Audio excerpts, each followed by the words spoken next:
अपर्णा शर्मा और आप देख रहे हैं आवाज इंडिया न्यूज का खास मुलाकात प्रोग्राम। और आज मेरे साथ हैं कवि हितेंद्र। पहले तो सर आपका बहुत बहुत स्वागत है हमारे शो में। धन्यवाद मैडम। चलिए तो आज हम जानेंगे कि जो हितेंद्र शर्मा हैं इन्होंने कवि के क्षेत्र में अपनी कैसी उपलब्धियां हासिल की हैं और इस क्षेत्र में कैसे इन्होंने अपना नाम बनाया है। सर सबसे पहले हम जानना चाहेंगे कि कैसे आपने अपनी इस कविता की शुरुआत करी। मैं हितेंद्र कुमार शर्मा सभी दर्शकों को सादर प्रणाम करता हूं। जैसा कि मैडम ने पूछा है तो मैं आप चैनल के माध्यम से आप सभी को अवगत कराना चाहता हूं कि शुरुआती दिनों में बचपन में मैं नॉर्मली किसी धुन पर लिख लेता था, लेकिन मुझे सृजन क्षेत्र का इतना विस्तार मालूम नहीं था कि एक दिन ये शौक मेरा उपलब्धि में बदल जाएगी। तो इतना परिचित भी नहीं था मैं। सन 2001 की बात थी। दौसा में मैं दौसा जो डिस्ट्रिक्ट है वहां ग्रेजुएशन कर रहा था मैं। तो मेरे एक मित्र है मुकेश चंद्र मीणा जो फिलहाल दिल्ली में पोस्टेड है। उन्होंने मेरे से कहा था कि 10 अप्रैल की बात थी, उन्होंने कहा था कि हितेंद्र कवि सम्मेलन है, आप देखने चलोगे। मैंने कि ये क्या होता है। मैं परिचित ही नहीं था उस क्षेत्र में, लेकिन कुछ मां शारदे की प्रेरणा रही हो या कुछ भी कहूं, मैंने पहली बार जब वो कार्यक्रम देखा, कवि सम्मेलन नाम मैंने जीवन में पहली बार सुना, तो मुझे अंदर से ऐसी प्रेरणा जगी कि उसके बाद में मैं लिखता चला गया। मतलब वहां से प्रेरणा मिली कि आपको भी कविताएं लिखनी चाहिए। सृजन क्षेत्र में मेरी एक अंदर से जागृति हो गई थी। जी बिल्कुल। यानी कि या तो मेरे वो पुराना शौक जो उभर के सामने आया, कुछ भी कहो, लेकिन वहां से मुझे प्रेरणा मिली है। परिवार का कितना सहयोग मिलता रहा आपको? देखो, बच्चों को जब किसी लाइन में माँ बाप देखते हैं तो स्वाभाविक है कि माँ बाप को तो वो बेहतरीन अच्छा लगता ही है। और विशेषकर ये कवि क्षेत्र का जो लाइन है, मान भी है, सम्मान भी है, सब कुछ है। तो और अपनी भावनाओं को व्यक्त कर सकते हैं शब्दों के माध्यम से। तो जितने भी मेरे माँ बाप हैं या रिलेटिव्स हैं या मेरे मित्र हैं, उन्होंने मेरे को बहुत मोटिवेट किया।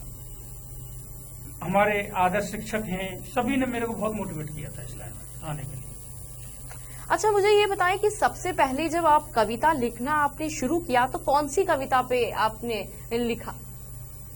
जी मैडम, सबसे पहली अगर रचना आप सुनो मेरी, जी बिल्कुल, तो मैं आपको मेरा एक अनुभव बता देता हूँ। मैं आदर्श विद्यादीप स्कूल में एज ए टीचर जॉब कर रहा था मैं, और कक्षा 2 का क्लास टीचर था मैं। 5 सितंबर का वक्त था, विद्यालय में कार्यक्रम आयोजित हो रहा था। जी बिल्कुल। तो आप स्वाभाविक है, जानते हो बड़ी क्लास के बच्चे तो इतने समझदार होते हैं बिल्कुल कि वो अपने अपने क्लास टीचरों को अच्छी महंगी गिफ्ट्स वगैरह सम्मान के लिए टीचर्स का सम्मान किया जाता है 5 सितंबर को। अब चूंकि क्रमबद्धता से आना तो स्वाभाविक है मेरा नंबर। बिल्कुल बिल्कुल। हमारे रहे छोटे छोटे बच्चे जी, तो उनको तो समझ में नहीं आता कि शिक्षक को सम्मान कैसे किया जाए। बिल्कुल। पर चूंकि क्रमबद्धता से मेरा नंबर आया, बिल्कुल, तो हमारे व्यवस्थापक जी जो थे, उन्होंने एक छोटा सा बच्चा था जिसका नाम आशीष था, अब तो बहुत बड़ा हो गया, वो आज मेरे को बहुत आदर्श मानते हैं। तो उन्होंने उनसे कहा था कि बेटा आशीष, आप अपने शिक्षक के लिए कुछ नहीं, एक गुलाब का फूल इसी से इसको देकर के सम्मानित करिए।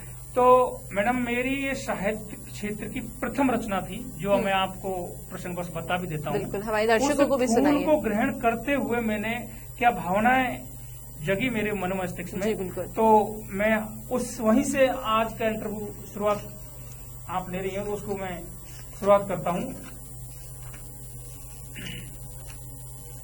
हमारे दर्शक भी सुनने के लिए भाव विभोर हो रहे होंगे। पहली रचना मेरी यही थी। उस फूल को देखकर, फूल को ग्रहण करके मेरी लाइफ में पहली बार जब कोई सम्मान की मेरे लिए कुछ आई है, तो उस फूल को प्राप्त करके मैंने क्या भाव व्यक्त किए हैं वो मैंने शब्दों में उकेरे हैं। मन में मगन सुन ओ प्रसून, मैं कर ग्रहण तेरी सुगंध। मन में मगन सुन ओ प्रसून, मैं कर ग्रहण तेरी सुगंध। शुभ आस युक्त सा हुआ जरा, मैं करूँ राष्ट्र में गिरा बुलंद। बिल्कुल।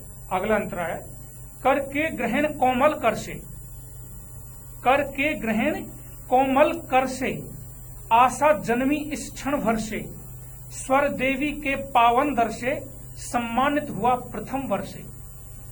पाकर तुझको खोजू मुझको, मन के तोड़ू सारे दुरंध, शुभ आस युक्त सा हुआ जरा, मैं करूँ राष्ट्र में गिरा बुलंद। मेरे प्रेरक मुझे शिक्षा दे, फूल को प्राप्त करके मेरी भाव जगे हैं कि मेरे प्रेरक मुझे शिक्षा दे, जग में महकूं यह दीक्षा दे, मन राष्ट्र समर्पण भाव जगा, सेवा करने की भिक्षा दे।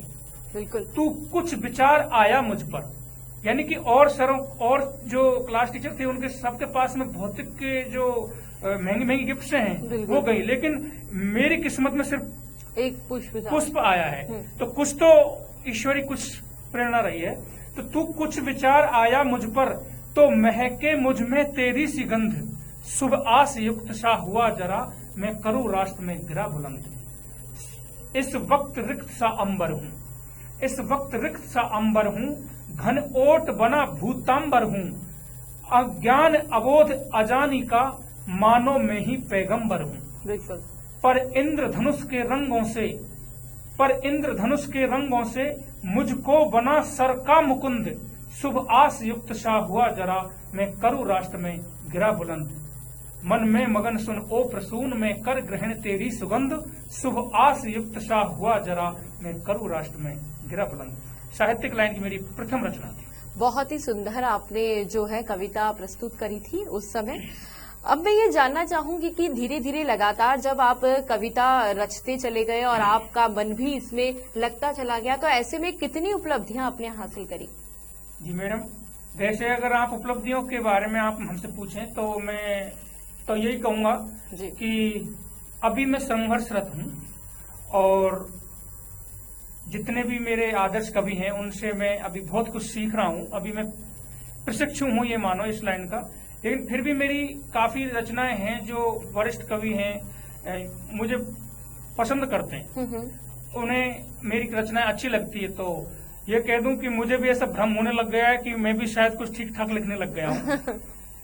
बस यही उपलब्धि है। काफी मैंने कवि सम्मेलन मंच अटेंड किए हैं, आकाशवाणी में भी मेरी कविताएं रिकॉर्ड होके प्रसारित हुई हैं। ऐसे बीच में संघर्ष क्या रहा? संघर्ष ये मैं आपको बता दूं, मैं मेरी मस्त अंदाज में लिखता हूं। मैं कभी भी काफी बार तो ऐसी स्थिति हो जाती है कि मैं 2-2 महीने तक कुछ नहीं लिख पाता हूं, और कभी कभार मां शारदे की ऐसी प्रेरणा मिलती है कि मैं जब तक लिखा नहीं आए तो रात भर नींद नहीं आती है। तो रात भर नींद तब तक नहीं आएंगी जब तक उस विषय पर पूर्ण कविता नहीं हो जाएंगी। और कभी कभार किसी बिंदु पर मैं प्रयास करके भी लिखूं तो नहीं लिख पाता। तो ये क्या है ये तो मुझे भी पता नहीं है। ये ईश्वरी शक्ति है या कोई मन की एकाग्रता होती है, क्या सिस्टम है, ये मुझे पता नहीं। लिखते किस रस पे हैं? अगर आप कविता के लिए जब सोचते हैं तो वो कौन सा रस होता है जिस पर आप अपनी कविताओं को लिख जाते हैं? जी मैडम, आपने बहुत अच्छा प्रश्न किया है। देखिए, अक्सर श्रृंगार रस में लोग लिखते हैं, हास्य रस में लोग लिखते हैं।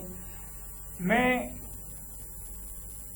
इन रसों में कम लिखता हूँ, क्योंकि काफी मैंने जब लिखा है तो मैंने खुद ने भी अपना मूल्यांकन किया है कि मैं किस रस को ज्यादा टच करता हूँ।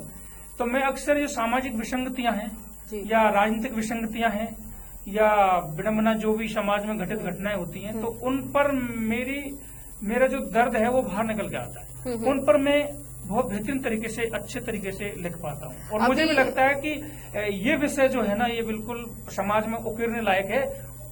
ये जैसे कि अभी सभी को पता है, कोविड-19 ने सभी जगह लोगों को बहुत परेशान किया, और ऐसे में जो हमारे सुरक्षा कर्मी हैं, डॉक्टर्स हैं, उन्होंने बहुत बड़ा सहयोग उन्होंने दिया है। उन्होंने बहुत लोगों को जागरूक भी किया है, तो लोगों का सहयोग भी किया है और अपनी जान की परवाह किए बिना किया है। तो ऐसे में उनके लिए आपने कुछ लिखा है? जी मैडम, मैंने उनके लिए भी लिखा है। और वाकई ही मैं आपको बता दूं, ये जो संक्रमण कालीन था वैश्विक महामारी का, ये बहुत ही खतरनाक समय था। इस समय में हमारे जो डॉक्टर्स हैं, नर्स हैं, इन्होंने पूरी मानव सभ्यता को बचाने का जो प्रयास किया है, मैं तो ये समझता हूं कि साक्षात ईश्वर ही उनमें ऊर्जा का स्रोत भरते हैं जब जाके ये काम हो पाते हैं। तो मैंने उनके सम्मान में एक गीत लिखा है। जी बिल्कुल। प्रसंगवश आपने पूछा तो मैं हमारे दर्शकों को सुनाइए आप। बिल्कुल। जिसने जीवन दान दिया है, जिसने जीवन दान दिया है हर मरते इंसान को, जिसने जीवन दान दिया है हर मरते इंसान को, नतमस्तक हो नमन करूं मैं धरती के भगवान को, नतमस्तक हो नमन करूं मैं धरती के भगवान को, जिसने जीवन दान दिया है हर मरते इंसान को, नतमस्तक हो नमन करूं मैं धरती के भगवान को, नतमस्तक हो नमन करूं मैं धरती के भगवान को। जब से आया हूँ धरती पर मात पिता ने पाला हूँ, जब से आया हूँ धरती पर मात पिता ने पाला हूँ, भैया बहन बड़े छोटों का सबका कथित उजाला हूँ, पर मुझ मंद पड़े दीपक में, पर मुझ मंद पड़े दीपक में जो भरता है प्राण को, नतमस्तक हो नमन करूं मैं धरती के भगवान को, नतमस्तक हो नमन करूं मैं धरती के भगवान को। रात दिना मानव सेवा में तत्पर हो तुम सजग खड़े, रात दिना मानव सेवा में तत्पर हो तुम सजग खड़े, कैसी भी महामारी फैले हर दुर्दिन से खूब लड़े, कैसी भी महामारी फैले हर दुर्दिन से खूब लड़े, हर दिन चित्त किए देते तुम, हर दिन चित्त किए देते तुम रोगों के शैतान को, नतमस्तक हो नमन करूं मैं धरती के भगवान को, नतमस्तक हो नमन करूं मैं धरती के भगवान को। अगर नहीं होते तुम जग में हे जीवों के कल्याणी, आप कल्पना कर सकते हो मनुष्य जब जन्म लेता है मृत्यु पर्यंत के बीच में कितने अवरोधों को झेलता है लाइफ में। काश अगर डॉक्टर ना हो तो मनुष्य की जीवन लीला कितनी सी होती है, आप कल्पना कर सकते हो। आप डॉक्टर की लाइफ, डॉक्टर को जीवन में से निकालिए, फिर आप देखिए कि आप कितने से हो, कुछ नहीं हो आप, कुछ भी नहीं है। बिल्कुल। तो उस संदर्भ में मैंने ये पंक्ति लिखी है कि अगर नहीं होते तुम जग में हे जीवों के कल्याणी, तो फिर पल पल मरता रहता तड़प तड़प करके प्राणी। अगर नहीं होते तुम जग में हे जीवों के कल्याणी, तो फिर पल पल मरता रहता तड़प करके प्राणी। तुमने निज मेहनत से पाया, तुमने निज मेहनत से पाया प्रभु पद के सम्मान को, नतमस्तक हो नमन करूं मैं धरती के भगवान को, नतमस्तक हो नमन करूं मैं धरती के भगवान को। जिसने जीवन दान दिया है हर मरते इंसान को, नतमस्तक हो नमन करूं मैं धरती के भगवान को, नतमस्तक हो नमन करूं मैं धरती के भगवान को। बेहद ही सुंदर आपने ये कविता लिखी है और बिल्कुल हमारे दर्शकों को भी आपकी ये कविता बहुत अच्छी लगेगी और आपकी कविता आगे तक पहुंच जाएगी। अब सर मैं ये पूछना चाहूंगी कि अब आगे का क्या प्लान है? आप अपनी कविताओं को आगे कहां तक, मतलब किस स्टेज तक देखने जा रहे हैं? मैं आपको बता दूं मैडम, मैंने आपको ये पूर्व में बता दिया है मैं क्या लिखता हूँ, ये मुझे खुद को समझ में नहीं आता। माँ शारदे की कभी प्रेरणा होती है तो मैं लिखता हूँ, जब वो माँ शारदे की प्रेरणा होती है तो मेरी नींद आराम हो जाती है, तब मैं इतना लिख पाता हूँ। वो फ्लो मेरा 1 दिन चलेगा 10 दिन चलेगा मुझे पता नहीं, और जब उसकी कृपा थोड़ी सी वैसी कम होती है तो मैं नहीं लिख पाता हूँ। तो ये तो मैं कल्पना बिल्कुल नहीं करता कि मैं बहुत बड़ा कवि बनूंगा या फिर जीतू। हाँ ये है, माँ शारदे प्रेरणा रही और मुझे क्षेत्र बिल्कुल बेहद पसंद है। मैं जी तोड़ मेहनत करूंगा। मेरे गांव सहराकर है, मैं उस बस्ती का नाम रोशन करने के लिए कितनी भी मेहनत करनी पड़ जाए मेरे को, मैं करूंगा। बिल्कुल आगे बढ़ते रहेंगे। हाँ, और संघर्ष चाहे कितना क्या निर्धारित माँ शारदे कितनी ऊंचाइयों तक हमें पहुंचाएगी या मंच देगी, ये ईश्वर पर निर्धारित करता हूँ। मैं सिर्फ अपना काम पर विश्वास कर सकता हूँ, मैं काम करूंगा। अच्छा, ऐसी कोई प्लानिंग नहीं है कि अब मैं इस पे अपनी कविता लिखने वाला हूँ, ऐसा कुछ सोचा है किसी टॉपिक को लेकर कि आने वाले मतलब कुछ दिनों में या मैं इस पर अब अपनी कविता लिखूंगा? हालांकि मैं ऐसी कोई कल्पना नहीं करता, और जब लिखनी होती है तो उसका पता नहीं क्या मन बनता है, ऐसा कोई फिक्स नहीं करता। लेकिन फिर भी एक तो मेरे को सामाजिक विसंगतियां जो समाज में देखने को मिलती हैं, तो इन पर मुझे लिखने का बहुत कुछ मन बनता है। अभी प्रसंगवश में आपने पूछा है, मैं बता देता हूँ कुछ मुक्तकों के माध्यम से। आपने कभी देखा, आपने हमारी संस्कृति में देखा होगा कि अक्सर लिखा रहता है सत्यमेव जयते। जी बिल्कुल। है, लिखा रहता है कि वसुधैव कुटुम्बकम, यानी कि पूरी पृथ्वी ही हमारा परिवार है। यानी कि हमारी संस्कृति के कितने बड़े मंत्र वाक्य हैं ये। लेकिन व्यवहारिकता में अगर आप देखें तो क्या हम मानते इस बात को कि हम पूरी पृथ्वी को परिवार माने चलते हैं बहुत सद्भावना के साथ? हम सच्चाई तो यह है समाज की कि हम एक दूसरे को दबाकर चलने का मन बना रखा है। बिल्कुल। अपने से जो कमजोर है उसको दबाते चले जाओ। कहाँ है हमारी वो साथ में ले चलने की भावना या सर्वे भवन्तु सुखिनः? व्यवहारिक तौर पर अगर आप देखें तो मैं बिल्कुल इस बात को स्वीकार नहीं करता। तो इन विडंबनाओं के इन बिंदुओं को उठाकर मैं आप श्रोताओं को और मेरे जो सृजन का क्षेत्र है उनके माध्यम से मैं श्रोताओं को बताना चाहता हूँ। एक मुक्तक है मेरा। बिल्कुल, बताएं।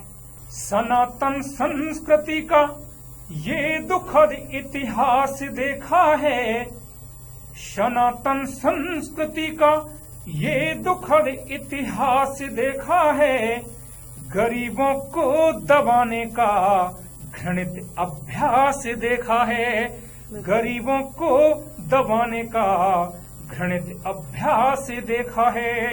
यहाँ लोगों में ऊंचा और नीचा भाव है छोटा, यहाँ लोगों में ऊंचा और नीचा भाव है छोटा, इसी कारण स्वयं हमने हमारा नाश देखा है, इसी कारण स्वयं हमने हमारा नाश देखा है। और इसी कड़ी में एक मुक्तक और, मैं विद्यालय में पढ़ा रहा था मैडम जी बिल्कुल। तो उसके जस्ट पीछे की खदान है, पत्थर फोड़ते हैं कुछ लोग, तो उनके पास में एक झोंपड़ी है। उन झोंपड़ियों में से एक छोटे से बच्चा विद्यालय में आया रोता हुआ, फटे पुराने कपड़े थे, मैं विद्यालय में पढ़ा रहा था। एक मेरा मन उन्हें देखकर द्रवीभूत हो गया। मैंने उनको बुलाया, बेटा क्यों रो रहे हो? तो मुझे बड़ा अचंभा आया, दिन के 12 बजे किसी बच्चे की आंखों में आंसू, और मैंने उन्हें पूछने पर पता चला कि वो क्यों रो रहा है कि मुझे भूख सता रही है। मुझे बड़ा अचंभा आया कि 70 साल हुए हमें स्वतंत्र हो गए, क्या राजनीति कर रही है, क्या शासन सत्ताधारी कर रहे हैं ये लोग।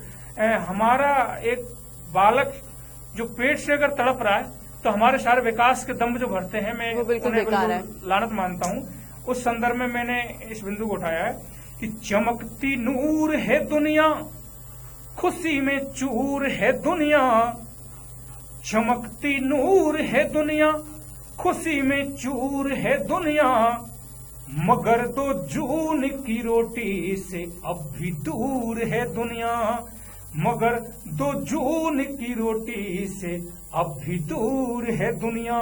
यहाँ पर चांद चिथड़ों में लिपट करके सुबकता है, यहाँ पर चांद चिथड़ों में सिसकता है, सुबकता है, वहाँ चंदा पे जाने को बड़ी मगरूर है दुनिया, वहाँ चंदा पे जाने को बड़ी मगरूर है दुनिया, वहाँ चंदा पे जाने को बड़ी मगरूर है दुनिया। इसी संदर्भ में मैं एक मुक्तक और पढ़ देना चाहता हूँ राजनीतिक विसंगति पर। हालांकि मैं ज्यादा आपका वक्त नहीं लेना चाहता, लेकिन मैं फिर भी कोशिश करता हूँ। बिल्कुल। राजनीतिक विसंगति और हमारा भ्रष्टाचार को टच करते हुए ये कि कोई कर्जा चुकाएगा, कोई मंदिर बनाएगा, जब 5 साल बाद चुनाव आते हैं हमें सब्जबाग दिखाकर नेता किस तरह के चलते हैं और वास्तविक समस्या इस देश की क्या है उस पर कोई हाथ नहीं मारता। तब जाके मुझे लिखना पड़ता है कि कोई कर्जा चुकाएगा, कोई मंदिर बनाएगा, कोई जन जन को आरक्षण दिला सबको रिझाएगा, मगर मुझको बताओ तो जरा है कौन ऐसा जो, मगर मुझको बताओ तो जरा है कौन ऐसा जो यहाँ फैली विभागों में डकैती से बचाएगा, यहाँ फैली विभागों में डकैती से बचाएगा, यहाँ फैली विभागों में डकैती से बचाएगा। तो जैसा कि कवि हितेंद्र शर्मा ने जो कविताएं सुनाई हैं वो बिल्कुल मन को छू लेने वाली कविताएं हैं और बिल्कुल जीवन स्तर को टच करती हुई कविताएं हैं जो आम जन को भी प्रभावित करती हैं।